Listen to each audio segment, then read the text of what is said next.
최근 기자나 여행 콘텐츠 제작자들의 북한 방문을 단속하고 있다는 북한 당국. 한 중국인 유튜버가 북한 여행 중 판문점에 방문했는데요. 한국 땅과 맞닿아 있는 분계선에 근접하자 뜻밖에도 한국 와이파이가 잡힙니다.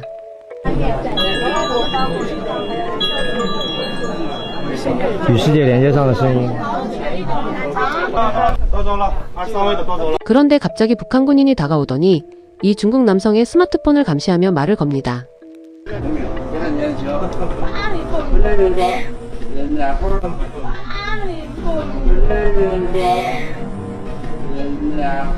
대학생이야? 몇 살이야? 올해 초 북한은 코로나 이후 5년 만에 외국인들의 단체 관광을 일시적으로 재개했는데요. 그런데 북한 당국이 보여주고 싶지 않은 모습까지 전 세계 SNS에 실시간으로 공유되자 현재는 기자나 여행 콘텐츠 제작자들을 단속하고 있다고 합니다. 또한 외국인 관광객들과 주민들의 접촉도 더 엄격하게 차단하고 있다고 하는데요. 북한 일반 주민들이 알면 안 되는 외부 정보가 유입되는 것을 막으려는 것이죠. 실제로 최근 북한을 방문했던 중국인 관광객들과 여행 인플루언서들의 카메라에는 북한의 많은 내부 영상이 담겼는데 그 중에서도 가장 화제가 된 건 북한 가이드들과의 솔직한 대화 장면이었습니다.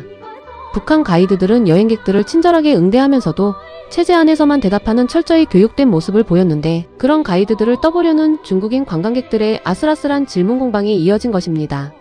해당 장면들은 중국 SNS에서 수백만 조회수를 양산하며 중국 네티즌들 사이에서 뜨거운 논쟁을 일으켰는데요. 이 평양 가이드는 중국어에 매우 능숙한 북한 여성이었는데 이동 중인 버스 안에서 관광객들에게 북한 지도자들의 업적과 사회주의의 우월성을 강조하는 데 여념이 없었습니다. 我们朝鲜人把自己的慈父伟大领袖金日成主席和第二代领袖伟大领导者金正日将军的两位的像呢，我们都会别在自己的胸脯上面。所以呢，我们平壤呢也是深刻的印有着这个我们两位领袖的一生生涯的革命业绩。如今呢，在我们敬爱的金正恩元帅的领导下，我们平壤真的是迎来了建设的大繁荣期。有的时候呢，就是几个月就会出现一整条大街上的那种高楼大厦、现代化的这个新式住宅。我这样说，大家可能不相信。国家呢，把这样的一大街上的1万套的房子，每年盖好之后呢，全部免费的分配给普通的老百姓的。免费分配的。来，这个大街呢，就是未来科学家大街。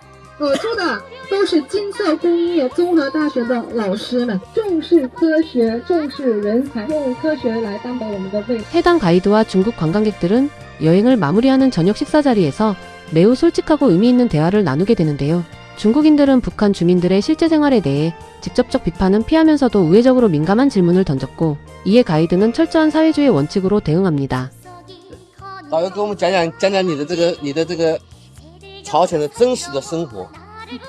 我在车上讲的都是真实的生活。我不信，我也不信。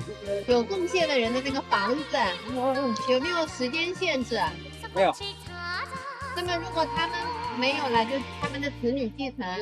对，这样。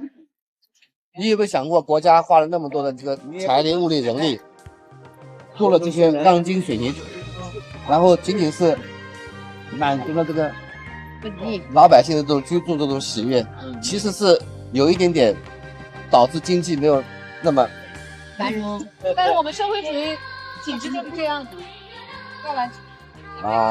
要是过去，你要看到未来，就跟今天我们来看，10年之后我再重游故地，我相信一定会变化。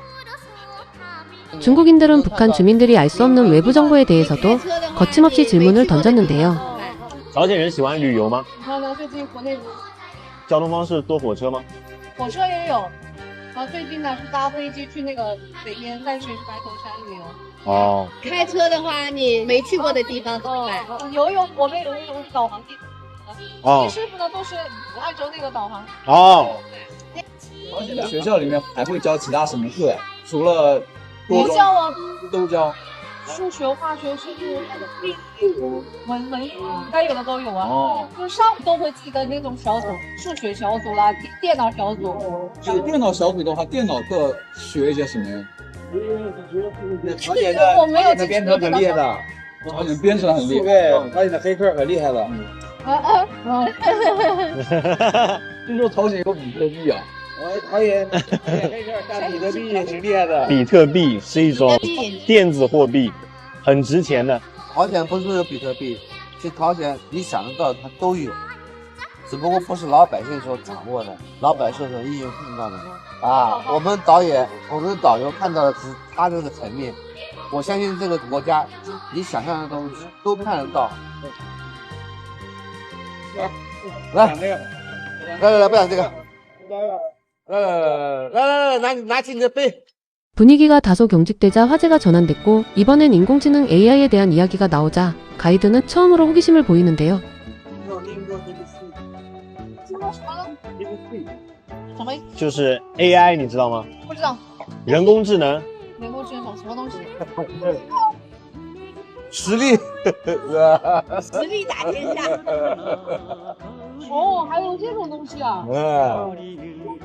他的答案准确吗？对呀、像我们就是那我问一下，没有网络。没网呀！哎，对了，那你想问什么问题？他可以给你算命的。你想问什么问题？我想，我是不哎呀是能当上您的老板？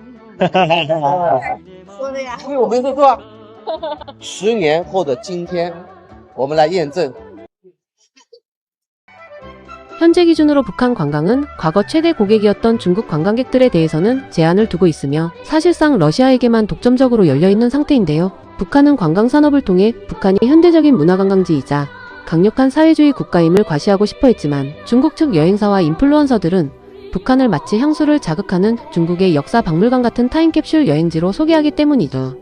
실제로 많은 중국 여행사들이 50년 전 중국의 모습이라는 북한 여행 홍보 문구를 내걸고 관광객들을 모집했고 이에 제대로 긁혀버린 북한은 중국 단체 관광을 돌연 중단해버렸는데요. 자존심은 상하지만 오늘날 북한은 관광 산업을 통한 외화벌이가 절실한 상황이며 또 한편으론 북한 주민들의 귀와 눈을 막아야 하는 딜레마에 빠져있기도 하죠. 올해 초에는 외국인 관광객이 북한 가이드에게 북한군의 우크라이나 전쟁 파병에 대해 질문했던 사건이 발생했으며 관광객들의 SNS로 북한의 내부 모습이 실시간으로 공유되자 북한은 5년 만에 재개했던 라선 관광을 3주 만에 중단해버렸습니다. SNS에 파급력을 강화했던 북한 당국은 현재는 기자나 여행 콘텐츠 제작자를 단속하고 외국인과 주민들의 접촉을 차단하는 등의 통제 방안을 마련한 상황이지만 체제 수호의 최전선에 있는 가이드조차 외부 세계의 정보 앞에선 끝내 호기심을 숨기지 못하는 인간적인 모습을 보였습니다. 북한에서 어떤 방식으로 기자나 인플루언서들을 검열하는지는 확인되지 않았지만 세계적 수준의 관광지를 꿈꾼다는 북한이 특정 직군을 걸러내는 선별적 개방 전략으로 자국 관광 산업을 안정적으로 성장시킬 수 있을지 지켜봐야 할 것 같습니다. 오늘 영상이 유익하셨다면 구독과 좋아요로 응원해주시고 댓글로 여러분의 소중한 의견도 들려주세요. 이상 반응뷰였습니다.